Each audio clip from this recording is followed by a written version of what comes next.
45. Again, completely appropriate for Guru Gurima. It just fits right in naturally. And it's Bengali is not in this text, so we have Guru Krishna Rupahana Saspatera Pramane Guru Kripa Krishna Kripa Charane Bhakta Gane. Guru, the spiritual master. Krishna Rupa, as good as Krishna, Ana, is highest focus. Shastratera, of the revealed scriptures, Amane, by the evidence, Guru Rupe, in the form of the spiritual master, Krishna, Lord Shri Krishna, Kripa, mercy, Karene, distributes, Bhaktagane, unto his devotees. Translations. According to the deliberate opinion of all revealed scriptures, the spiritual master is non-different from Krishna. Lord Krishna, in the form of the spiritual master, delivers the devotees. Purport by his divine grace, A.C. Bhaktivedanta Swami Srila Prabhupada. The relationship of the disciple with his spiritual master is as good as his relationship with the Supreme Lord.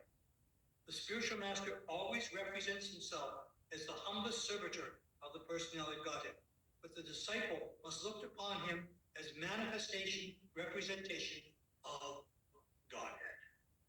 Om Agyanat Manandasya Gananjana Shakaya Chakshurun Militam Yena Tasmai Shri Guru Namaha. I offer my obeisances unto my spiritual master, who has opened my eyes with the torchlight of knowledge. Shalakaya. Shalaka is interesting. Shalaka is actually a medical instrument used in Ayurveda to scrape cataracts off the eyes.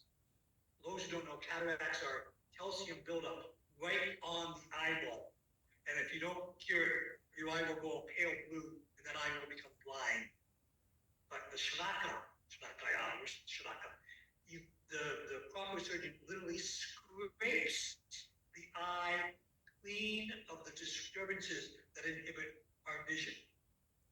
That's what the guru does. The guru takes and scrapes our eyes clean. What do we have to do? We have to patiently sit there and let the operation happen. Because if we move our eyes or wiggle or blink or anything like that happens, everything can get very disturbed.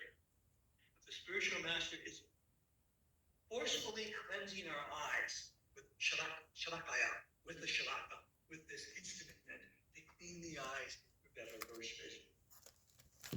Now, what gives the spiritual master this sort of authority? And it's all over the scriptures. Vacho Vegan, Manasakroda Vegan, Jiva Vegan, Buddha Apasta Vegan. The 6 primary minimum requirements to become a devotee. Vacho Vegan, they can control the speech. Manasa, Rhoda, controlling the mind and controlling the anger. Jiva Vegan, controlling the tongue. Buddha Apasta Vegan, controlling the stomach and the genitals. The straight line, tongue, stomach, and genitals. These 6 things. This is the minimum requirement for a guru. Now, we're not just talking the external ability to temporarily inhibit the anarthas. We're talking about someone who actually has these under control. And factually, unless one is a bona fide devotee of Krishna, one cannot have these 6 things under control. It's simply not possible. Lately, I've been mentioning about, in whatever few classes I've been giving, I've been mentioning about the Ashtanga, the 8 hymns of yoga. And in asana, I would always mention how Prabhupada said, sit properly. But there's another specific asana that Prabhupada did instruct to sit. Dandavata. And when, first of all, the main thing is, for reasons that are technical, women shouldn't do Dandavat, men do Dandavat. Women should give gives Dandavat, an interesting thing happens. The entire body touches the floor. It's total surrender. It's surrender to a greater authority, and it's generally recognized by Srila Prabhupada that the vast majority of people who call themselves yogis cannot do this because they do not have the humility and the surrender to Guru and Krishna to totally prostrate themselves in such a way that even oneself completely bare and open. There was this once, I don't know if you know what the rainbow gatherings. Rainbow gatherings are these spiritual things when people come together, and they're done by materials. They're all over North America. This is insane. So the devotees quite often go to the rainbow gathering. And one time at the rainbow gathering, the devotee was there, and the devotee says, "Yes, we want you to come to our temple." And the person from the crowd shouted back, "Can we come if we're naked?" Because the rainbow gathering, there's a lot of people who are naked. That's their concept of spiritualism. Naga Babas is completely.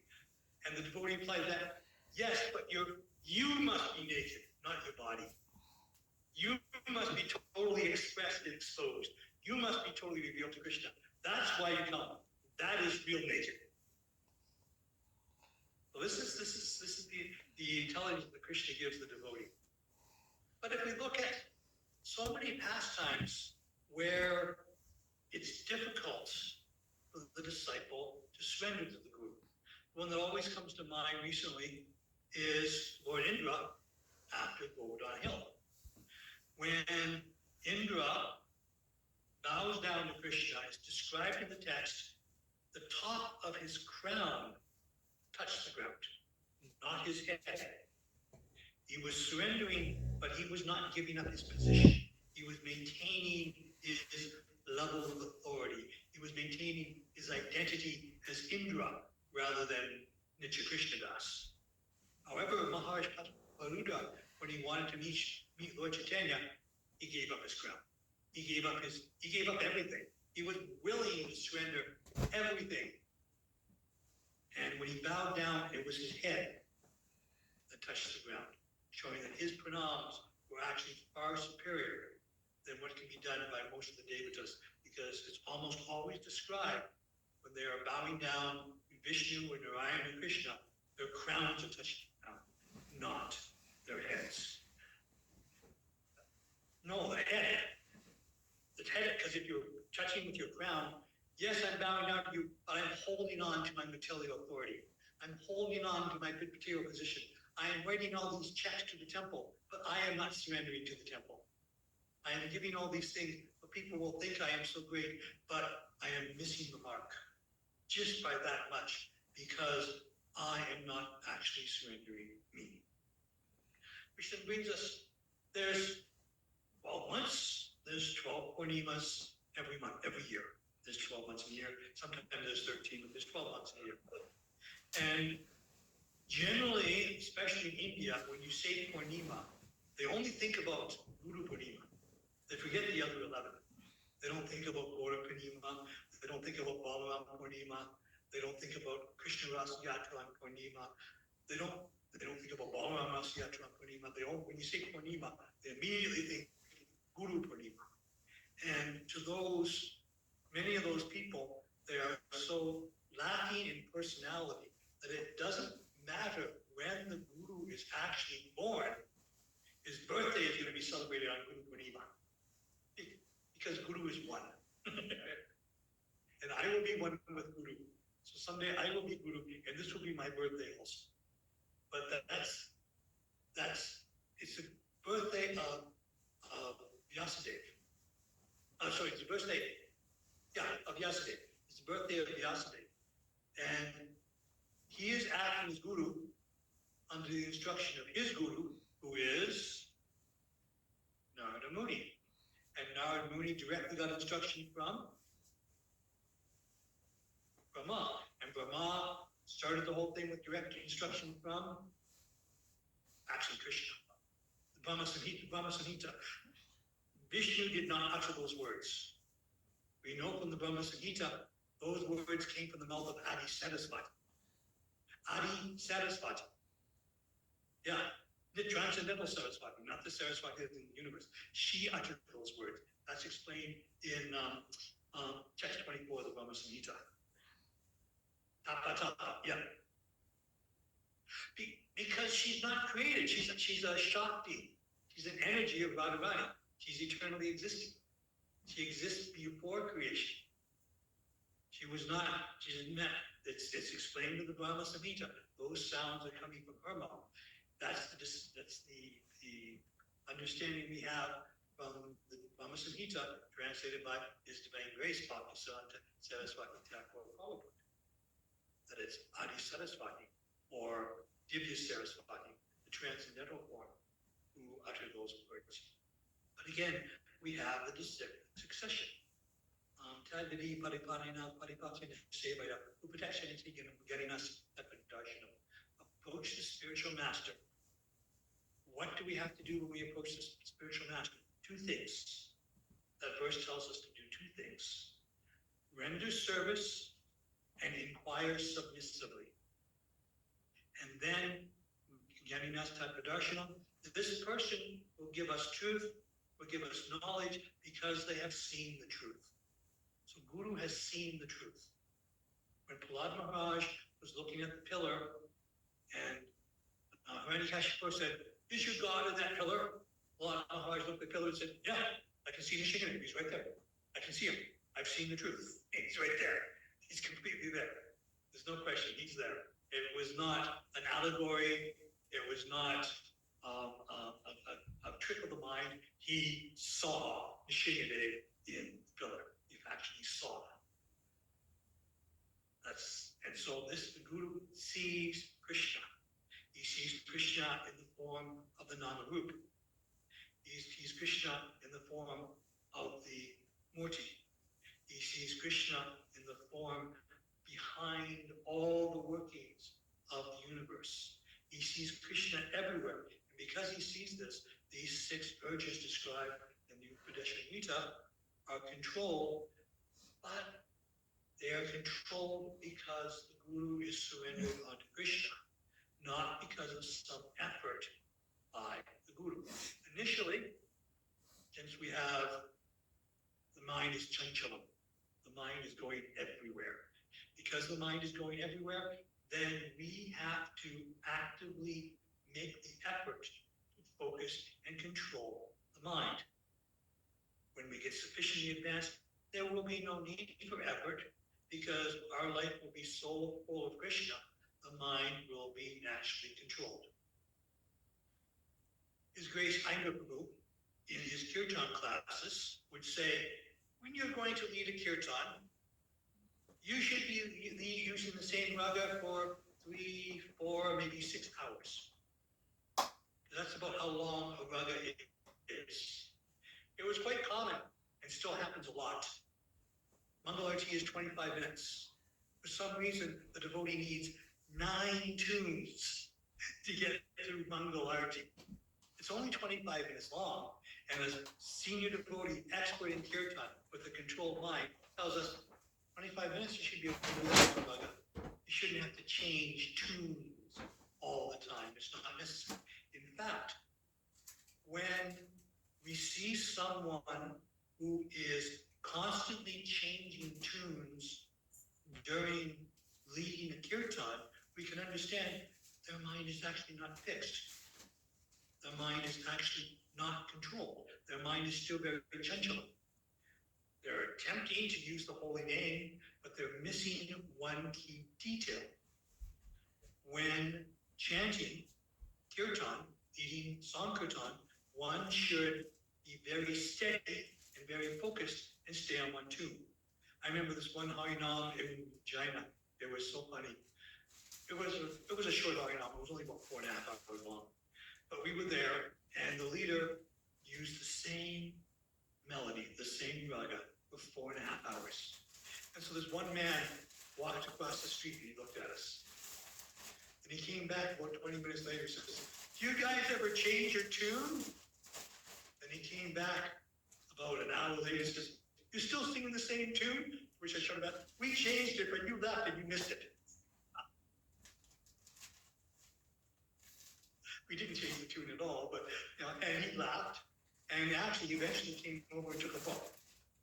But again, that steadiness in staying in the same raga and staying in the same tune, not only does it make the whole kirtan meditation, but it demonstrates to our mind the necessity to stay steady and to stay fixed. And showing that steadiness and showing that fixed nature inspires other people, because we don't just look like weird, freaky people in dresses and bed sheets. We look like people who are nicely attired in a different way, but we are making an effort for a clean presentation of the pleasure out of it on. So that whole idea of staying set and staying focused is very, very important for the disciple. That's why we render service and we inquire submissively. There are times when there can be a challenging attitude. Ayat Krishna, Sharanagati just burned down. Why are you letting this happen? Now, this actually takes us to one of the few things from the Bible that I actually read occasionally. And it's a discussion between Job and God at the end of his austerity. He was forced into extreme austerity. And he basically asked God indirectly, why did you do this to me? And Krishna replied to him, it's Krishna, Vishnu Narayan, replied to him saying, where were you when I created the universe? Where were you when I created the sun and the moon and the stars? Where were you when I created the planet Earth? Where were you when I made all the different beasts and all the different plants that populate the universe? Where were you when I put order and reason to the universe? Basically, backhanded saying, you're not going to understand. I'm God. I have a purpose and I have a plan. You may not understand it. You may not appreciate it. But conversely, being the Supreme is not required to explain why these things are done. And this is part of submissiveness to the spiritual master. This true spiritual master will do things. Again, Srila Prabhupada was there taking his meal, and there were some hot jalapeno peppers there. And some guest was looking, he says, so, does Guru always eat jalapeno peppers? Prabhupada said, no, I eat jalapeno peppers. So one of the earliest times, the first night when I stayed at the temple, I woke up in the morning and a devotee was going to Mangal Arti, and they stopped in the little path and they blew mucus out their nose onto the path. It had to be done. And I was just saying, oh, that's what devotee's done. But there was a voice in my heart that immediately says, no, that's what this devotee does.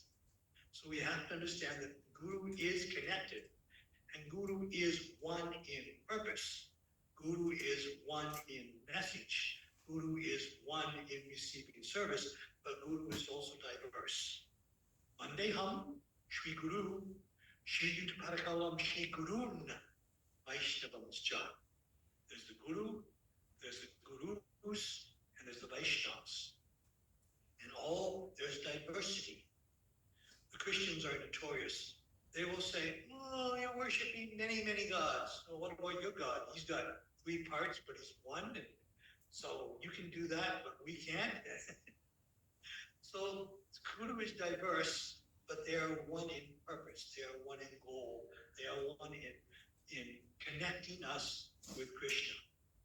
Krishna gives Arjuna Divya Chaksha. He gives him spiritual eyes so we can see.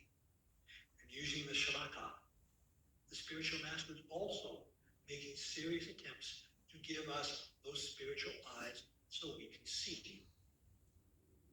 Now, just like Prabhupada would also often use the analogy, you might go to the doctor for some medicine, but if you don't change your life habits, if you don't change your eating habits, that medicine will have very little effect and you will still stay sick.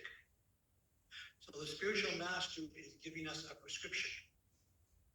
And that prescription is how to move forward, what we need to do to move forward, and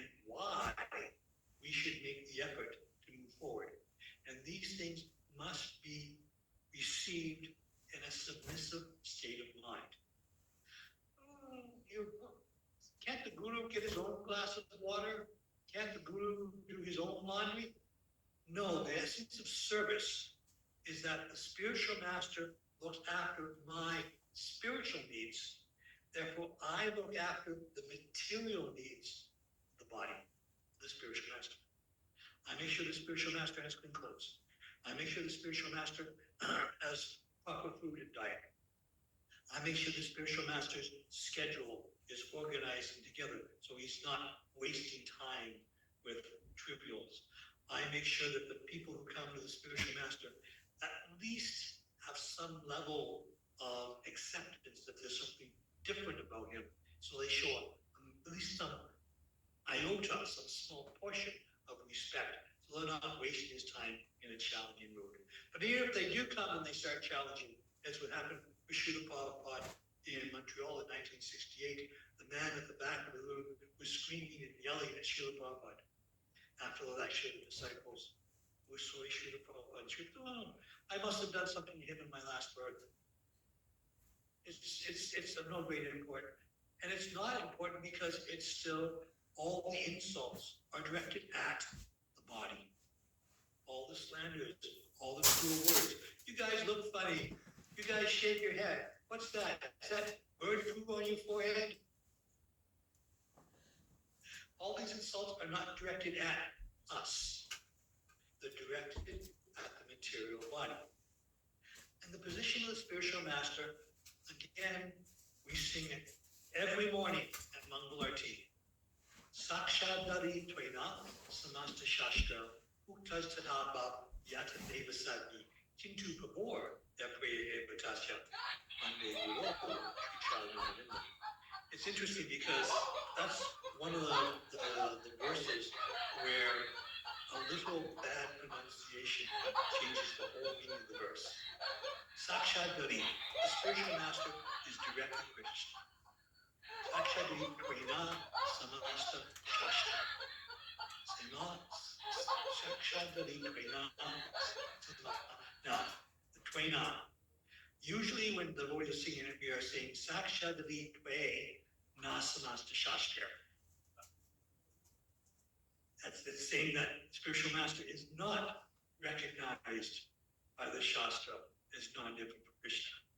But the actual wording is Sakshadari Tvena Samasta Shastra. So, yes, we don't need to be Sanskrit scholars, but there are some things that we should think about correcting. So when the spiritual master points these things out to us and corrects us on these things, what should our response be? Thank you. Is there anything I can do for you now? And that's the beginning stage. In the beginning stage, we're asking the spiritual master, what do you need? But as we get more and more advanced, we know the spiritual master. We have a direct personal relationship with the personal spiritual master who has a Vyasa Puja day, which is probably not the same as Guru Purnima. I admit that somewhere along the way, there's probably been actual gurus who have been born on Guru Purnima. But the vast majority of gurus are not born on Guru Purnima. So being personal, understanding that personal contact with the guru, developing that personal relationship, we won't have to ask what the guru needs. We will know what the guru needs. We will know what the guru wants. And even in the elementary stages, we know why. Because the guru loves and serves Krishna. And the guru wants us to love and serve Krishna. That's the fundamental reason. So all these things that can be done, which are not directly connecting us with Krishna, that Guru knows is not in our best interest. So we're told to avoid these things. Avoidance of these things is important because that actually demonstrates our level of surrender. If I have no level of surrender or a superficial level of surrender, there's that whole expression in English where the information goes in one ear and comes out the other because there's no brain substance in the middle to catch that information. Srila Prabhupada would also often say that taking prashadam develop good brain substance, good brain matter, so that this information can be caught from one ear and stay in the process. But developing that brain service takes, developing that brain substance takes a level of service.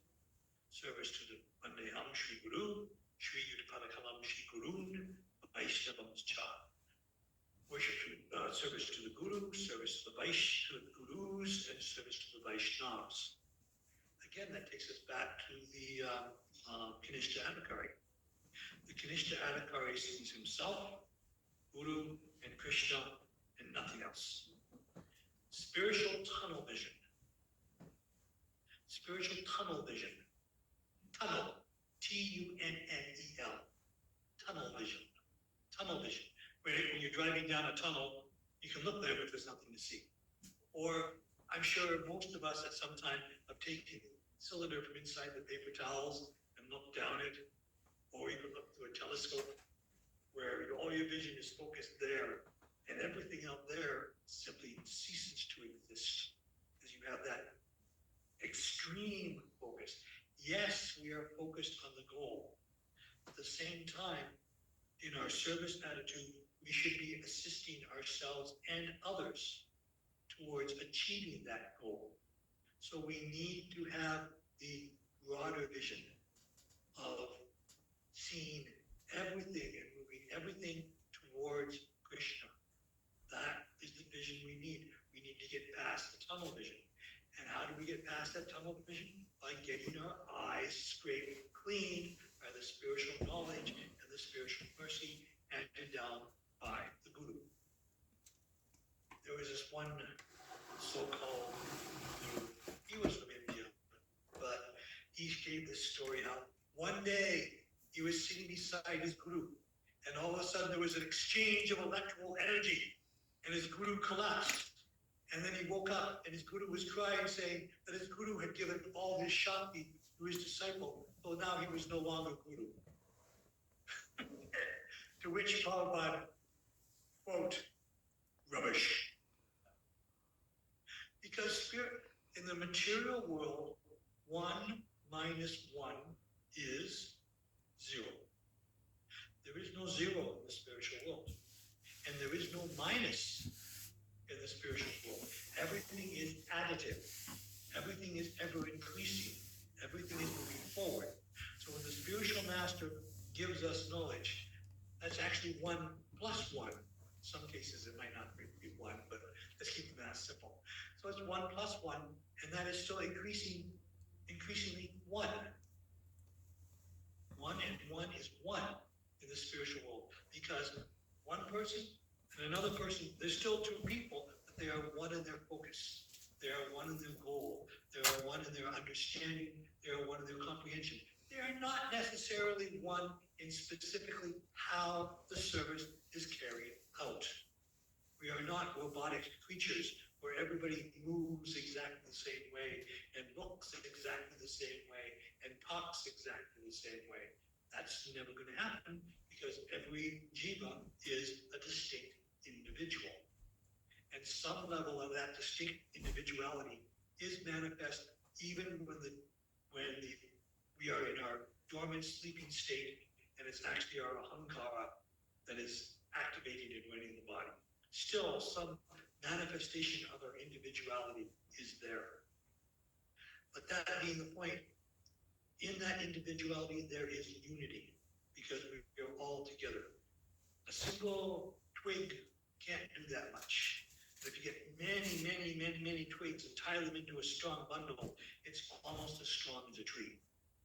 In fact, most of the metal wire that's used in construction is thousands of pieces of metal wire, all bound together and wrapped together in a certain way to maximize the strength and efficiency.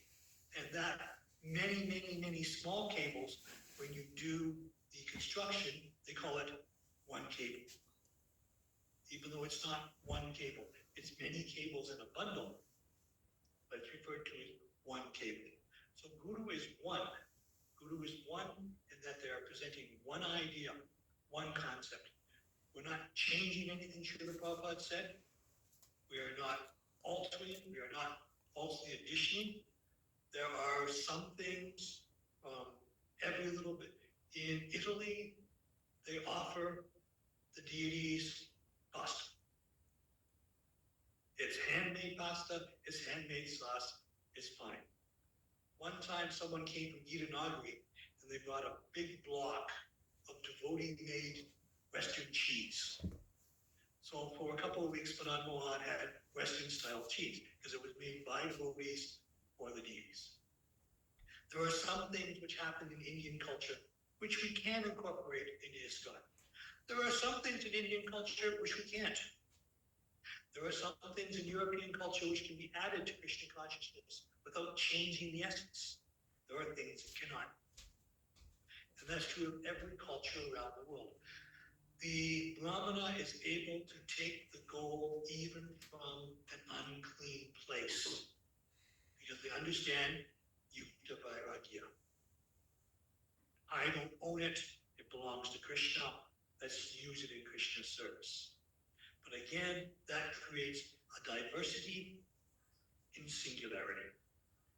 A diversity within that one movement of still focusing on Krishna, moving towards Krishna, and thinking about Krishna. And that's our oneness. And that's what Guru is there for. We, in our simple Kadisthara Adhikari stages, we can intellectually understand Krishna. We can even look at the deities and be told that Krishna and repeat those words. But in the neophyte stage, that's really not there. But Guru is there. And Guru is a live, moving person who we can interact our senses with. With the deity, we interact our senses by smelling the clothes, by touching the clothes, by cleaning the clothes, touching the deity. Our senses get interacted to that. But in the neophyte stage, we are so conditioned to need something that moves. Guru moves. Guru talks. We follow Guru. We follow the Gurus and we follow the Vaishnavas. And by rendering service and understanding all these different people and all these different ways of appreciating the Supreme Lord, we can manifest that diversity in singularity.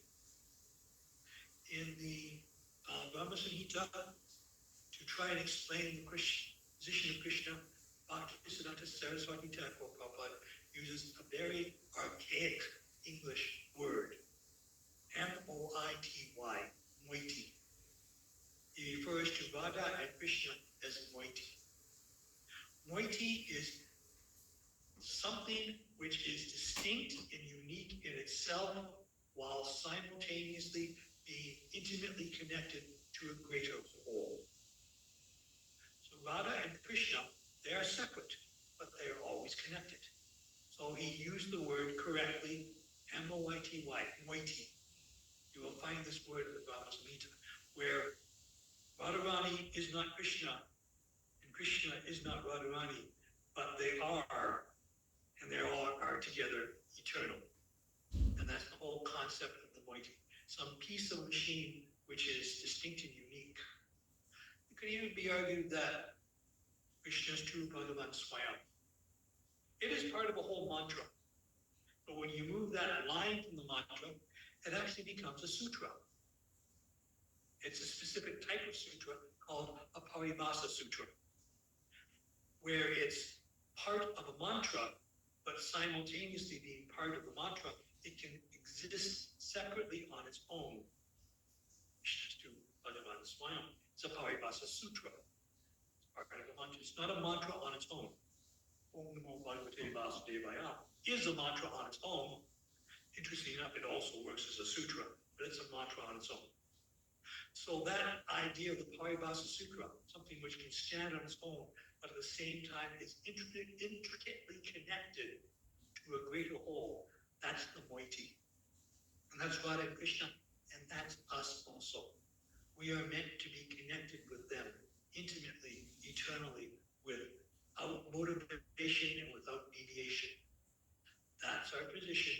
And we learn that to Krishna However, if in this lifetime we ever reach the platform where we actually are like blood and we do actually see divinity in the pillar, that will not stop our service to Guru. Because if somehow I reach that stage and I stop serving Guru, I'm rather undisciplined. I would be an undisciplined disciple. I would be an ungrateful disciple. Because who gave you this opportunity? It's true that after you learn how to fly, you have to fly the plane yourself. Simultaneously, someone had to teach you how to fly that plane, and you have to give thanks to them. And someone else is up there in the tower on the radar scope telling you about dangers around you.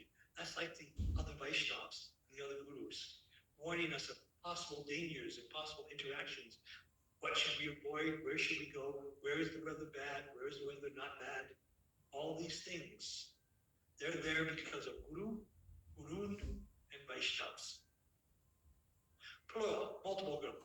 Plural, Guru, Vandeham Shri Guru, Shri Yuta Parakamalam, Shri Gurun. In the 11th chapter of the Bhagavatam, there's a discussion of the 22 Gurus. And basically, someone learned a lesson from each of these different material circumstances, which was properly utilized, Yukta Vairagya, for spiritual advancement. So there's the Diksha Guru, the Siksha Guru, the Varma Production Guru, all these different gurus are there. And learning from the fact that the palm tree can bend with the wind, while the standard hardwood tree stands firm against adversity. These are all lessons that we can utilize at different times in our life to help us stay steady and focused moving forward on the spiritual path. So there are many, many different types of gurus. But the guru who is the human form of life, who brought us to Krishna consciousness, who took our oath so we would stay in Krishna consciousness, and continually through different forms and mediums helps us maintain and increase and keep us invigorated in our Krishna consciousness. Those are the gurus. Because most of us aren't ready for Chaitya Guru. I mean, every once in a while we get some instruction, but generally we need that instruction because we're still bodily conditioned. We need that instruction from someone else who has a body, because that's just the way our brain is still functioning. So we need all these things. The Guru Pranim is an excellent time to think and meditate on the singularity of the concept of Guru, on the diversity of the functionality of Guru, and the fact that Srila Prabhupada wanted us all to get to that stage where, formally or informally, we are acting as Guru. Srila Prabhupada ki jai. Nitai Gaur Premanandi Hari Hari Bol.